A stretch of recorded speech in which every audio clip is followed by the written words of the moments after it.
नमस्कार, मैं हूं शैली शर्मा और आप देख रहे हैं जीपी हरियाणा। दोस्तों, आज बात करेंगे पंजाब एवं हरियाणा उच्च न्यायालय में दायर की गई उस याचिका की जिसमें पिछले दिनों निर्वाचित हुई गुरुग्राम की मेयर राजरानी मल्होत्रा के बीसीए सर्टिफिकेट को फर्जी बताया गया। यशपाल प्रजापति व अन्य की ओर से दायर इस याचिका की सुनवाई करते हुए 9 अप्रैल को हाईकोर्ट ने हरियाणा सरकार व राजरानी सहित सभी संबंधितों को नोटिस जारी कर जवाब मांगा है। अब गुरुग्राम की मेयर राजरानी मल्होत्रा की मुश्किलें भी बढ़ सकती है और उच्च न्यायालय उनके जाति प्रमाण पत्र को सही भी मान सकता है। फैसला समय करेगा। राजरानी पर आरोप है कि उन्होंने फर्जी तरीके से पिछड़ा वर्ग ए का सर्टिफिकेट बनवाकर आरक्षित सीट से चुनाव लड़ा। ये मुद्दा चुनाव के दौरान भी उठा था, लेकिन अब ये केस हाईकोर्ट तक पहुंच चुका है। मामले की अगली सुनवाई 22 मई को होगी। गुरुग्राम नगर निगम का मेयर पद इस बार बीसीए यानी पिछड़ा वर्ग ए के लिए आरक्षित था। आरोप है कि राजरानी मल्होत्रा सामान्य वर्ग की खत्री जाति से, लेकिन उन्होंने पिछड़ा वर्ग ए का जाति प्रमाण पत्र बनवाकर नामांकन दाखिल किया और चुनाव लड़ा। यशपाल प्रजापति और अन्य लोगों द्वारा दायर जनहित याचिका में एक सवाल यह भी खड़ा किया गया कि राजरानी का प्रमाण पत्र 16 फरवरी को रविवार को उस दिन जारी किया गया जिस दिन सरकारी दफ्तर बंद रहते हैं। साथ ही एडीसी को ऐसे जाति प्रमाण पत्र जारी करने का अधिकार भी नहीं है।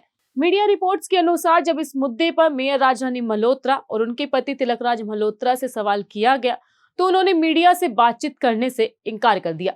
उनका कहना है कि उन्हें अभी तक कोई आधिकारिक नोटिस नहीं मिला है और जब तक कोई सूचना नहीं आती है वे इस मामले पर कोई बयान नहीं देना चाहते। लेकिन कुछ दिन पहले हमारे चैनल एनजेपी हरियाणा से एक साक्षात्कार में उन्होंने कहा था कि सभी आरोप निरर्थक है। आप सुनिए उन्होंने। एक आपका बीसीए का जो मैटर है जिसको लेकर लोग कोर्ट में भी चले गए हैं, वो मामला चुनाव से पहले भी उठाया था और शायद अभी भी वो चल ही रहा है, तो उसको लेकर थोड़ी सी हिचक हुई थी ऐसे चुनाव के समय में, डर लगा था? नहीं, कोई डर नहीं लगा। हम वास्तव में सच्चे थे और हमारे पास सर्टिफिकेट सब कुछ थे। कोई ऐसी दिक्कत नहीं आई, ना हमने कभी सोचा, बिल्कुल भी नहीं सोचा, 1% भी इसके बारे में नहीं सोचा था।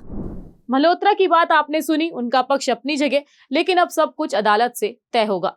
बता दें कि पिछले दिनों गुरुग्राम नगर निगम मेयर पद के लिए हुए चुनाव में बीजेपी प्रत्याशी राजरानी मल्होत्रा ने कांग्रेस की सीमा पाहूजा को 34,259 वोटों से हराकर बड़ी जीत हासिल की थी। लेकिन अगर जाति प्रमाण पत्र फर्जी साबित होता है तो उनका मेयर पद जाना तय माना जा रहा है। देखना है अगली सुनवाई 22 मई को हाईकोर्ट में क्या कुछ होता है। वैसे कांग्रेस उम्मीदवार सीमा पाहूजा के जाति प्रमाण पत्र पर भी सवाल उठे, लेकिन वह चुनाव हार चुकी है। आज की वीडियो में हमने केवल राजरानी की बात की है। आपको हमारी रिपोर्ट कैसी लगी कमेंट बॉक्स में जाकर बताइए जरूर। धन्यवाद।